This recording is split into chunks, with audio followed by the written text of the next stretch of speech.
everyone, InfiniteCaz here, and welcome to another Splatoon 2 weapon guide. Today I'm going to be going through the gameplay and mechanics of one of the longest range weapons in the game, the Splatterscope. Just as a heads up, I'm not claiming to be an amazing sniper, and I know I'm not that great with this weapon, but I believe that I understand the Splatterscope's main role and features to be able to talk about it. If you don't agree with any of my points, be sure to let me know. With that being said, please like and subscribe as it helps me out, and let's get right into it. The Splatterscope is unlocked at level 15 and is the first scope charger you will come across. It has many similarities with the regular Splat charger, but has a few features that may persuade you to try this variant out. The Splatterscope belongs to the charger class, which means that it's very accurate, takes a short time to charge a shot, and has a lot of range. The scope has an impressive range of 91, which only loses to the eliters. This instantly makes it a good choice for a backline, as it outranges everything in the current meta. The Splatterscope can also do 160 damage with a full charge, more than enough to one-shot. While the extra damage may seem unnecessary at first, it is useful for damaging Ink Armor, Brellas and the Rainmaker. However, with no charge, the Splatterscope deals 40 damage, and to get a one-hit kill you must fully charge, even with main power-up. Partial charges are still very useful though, as they can save you in a close quarters fight. The Splatterscope has 3 kits to choose from. The most commonly seen one is the vanilla, with Splat Bombs and Stingray. This sub and special complements the main weapon well. A Splat Bomb can be used to pressure and hit opponents out of your line of fire, as well as getting trades with a Slayer that may sneak up on you. The Stingray is perfect to instantly counter a push, and it's useful to safely take out other weapons that may pose a threat. The second kit is the Fire Fin, with a Splash Wall as its sub. This gives you an extra line of defense, meaning you can position yourself in more open spaces with less risk of being splattered. A wall can also act as a barrier when escaping from an unfavourable situation. The Fire Fin special is Suction Bomb Rush, which provides a lot of pressure and is useful to take back control of a key area of the map. The final kit is the Kenza Splatterscope, which is by far the least used. It has Sprinkler and Baller, which seems odd for a sniper, especially the Baller, which is a very aggressive special. I think this kit is good for beginners, as the Baller gives room for error and the Sprinkler helps with paint coverage and getting your special. The Charger is by far one of the trickiest weapons in the game to play. It's a weapon you need to understand before you can grasp it, as it plays so differently to any other weapon. When you first pick up the Charger, it's unlikely that you will be getting a lot of splats per game. Learning to aim with the Charger is something that takes a lot of time and dedication, and you need to be prepared at first to lose and take each loss as a learning opportunity. Learning to aim is all about putting yourself in as many different situations as possible, and learning to cope with opponents close up and from afar. Before going into any match, I always head to the training room to hit targets for a few minutes to warm up. Try hitting targets from different angles and familiarising yourself with the weapon. One important technique is commonly known as snapping. This is when you quickly adjust your aim and snipe a target that may be moving or otherwise out of your reach. The training room is the perfect place to practice this, but in the end the only way to get better is in real matches, as targets are predictable compared to real opponents. Another important technique is known as peeking, where you hide behind the wall and expose only part of yourself to hit an opponent. This decreases your vulnerability and helps you to stay hidden from the enemy team. The only downside is all Inklings/Octolings are right-handed, therefore this strategy only works around right-hand corners. I prefer the scope version, especially when I need my aim to be on point. The unscoped charger can temporarily hold its charge, which makes it more versatile. However, I feel the scoped is more worth playing, especially if you are new to this weapon. Another important part of playing the Splatterscope is position. Because you are so vulnerable up close against most other weapons, being able to find a safe and effective position for each map is key. It's best to find a place that is not easily accessible to the enemy team, and is high enough that shorter range weapons can't hit you properly. Some examples are the snipe on Manta Maria, the tree/platform on Inkblot, and the wall on Camp Triggerfish. However, you do not want to stay in the same position, particularly in mode with a mobile objective. You only want to move with the rest of your team, painting and watching for any flanks your other teammates should be aware of. Playing aggressive will more often than not result in death, and at close range you have very limited options.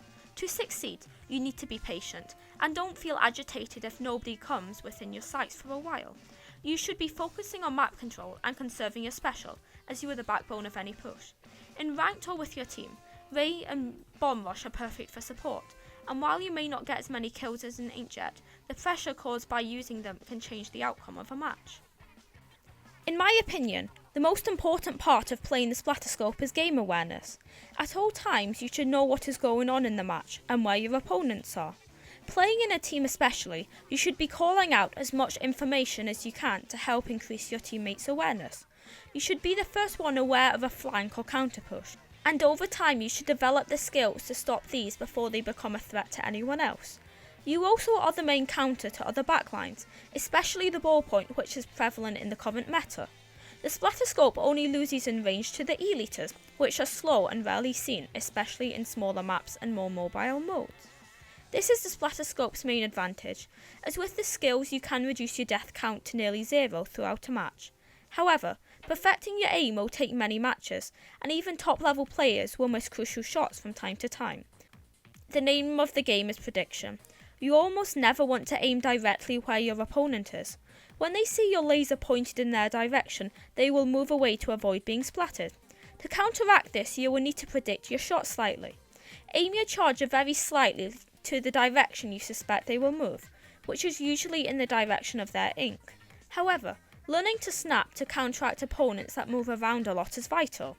If you have your eyes set on opponent, it's worth shooting to block off their easy escape route, then targeting them properly to take them out before they move out of your line of fire. The Splatterscope plays well in splat zones, particularly the 5-fin variant due to its suction bomb rush. The scope has the range to effectively defend the zone long before your opponents get close. You are the perfect player to sit in the zone, watching for any flanks while your more aggressive teammates pressure the respawning opponents. The suction bomb rush on the 5-fin is the perfect special to capture the zone, and the splash wall is perfect for defense. The scope is also useful to pick off an opponent when the enemy has control, making pushing back into the zone much easier. Any sniper is a solid pick for splat zones, but the 5-fin's kit makes it a strong contender when picking a weapon to use. Tower control is a great mode to practice your aim with, as the target is very obvious and people riding it are very vulnerable. The vanilla scope with Stingray is a perfect weapon for this mode, as the kit is great for targeting the tower and countering any opposing pushes. The Splatterscope is perfect to ride the tower and pick off opponents who may try to sneak up on you. The Splatterscope's decent mobility also helps the weapon succeed in this mode, as its fast charge time helps you to adapt to the moving objective. A decent sniper is always a welcome sight in a match of Rainmaker, as the objective is easy to pick off from afar with a well-aimed shot. Many other backlines don't have the mobility to succeed when confronting the Rainmaker and helping to push the objective, but fortunately this is not the case for the Splatterscope. The Vanilla's kit in particular with Stingray can stop a push and save the game, and movement in this mode seems to be predictable, which makes it a great mode for any aspiring sniper. The final mode is Clan Blitz, and is by far the weakest mode for snipers. Splatlings are mostly used, as they are much more aggressive and can play the objective easier, which is vital for any Clan Blitz game. However, if it's for aim practice or you simply don't like splatlings, the scope can still be used effectively in clams, although you will have to play more aggressively if you want to succeed. The Kenza charger has Baller, which is good for pushing into the basket and getting people to super jump in, but you may want to use the 5-fin as Suction Bomb Rush provides great pressure anywhere on the map. The scope is also good at defense, but at any serious level I advise using a splatling. That being said, it's important to pick up and play the weapon yourself and find what gives you the best result. Because snipers are a unique class of weapon, it will take a lot of time and patience to get right, and over time you will find yourself settling into a playstyle that suits you best. The Splatterscope is one of the least gear dependent weapons in the game, so the gear you run is down to you and how you play it. However, like every weapon, there are certain abilities that benefit your gameplay and are worth running on any gear set. I always run a sub of Bomb Defense Up DX, as it means 2 indirect inkjet shots can't 2-shot you, and Splat Bomb indirects don't do quite half damage. This sub can benefit you in many situations, and in my opinion is worth running on any weapon. Quick Super Jump is also a good choice. 2 subs drastically decreases the starting animation and helps you escape any dire situation. Swim Speed is also a good choice to flee from any aggressive opponents, as well as ink resistance, which can be the difference between life and death if you are surrounded by the wrong colour ink. Ink Saver Main is also a good choice, as 2 subs gives you enough ink for an extra shot, something that can save your life in many situations. Soft Saver also can be useful, but more situational than Ink Saver main unless you spam bombs for pressure.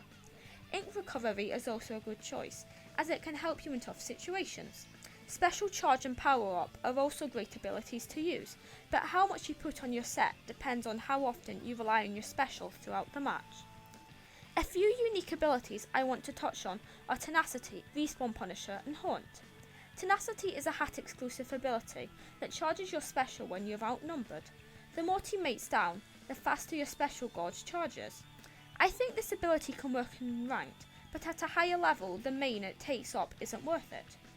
Respawn Punisher is an ability that increases the respawn time and special point loss for anyone you splat, but the same penalty applies to you, so it's best used on weapons you rarely die with.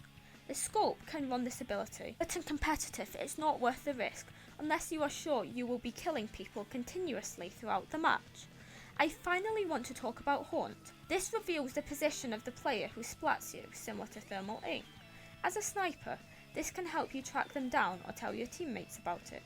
While it can be useful, I personally think it's too situational to be a good use of a gear slot, but if you think you will get use out of it, it's worth running. To quickly summarise, the gear you choose to run is up to you. Everyone prioritises different things, and you shouldn't feel pressured to run an ability because you were told to. It's your playstyle, so it's your choice. Overall, the Splatterscope is hard to learn, but rewarding to master. It's very versatile and can be used well in any situation. If you enjoy any long-ranged weapon, you should try this for sure. It may be frustrating at first, but I promise you the payoff is worth it. That's all for now. Thank you so much for watching. Please remember to like and subscribe as it really helps me out, and I will see you all next time. Bye!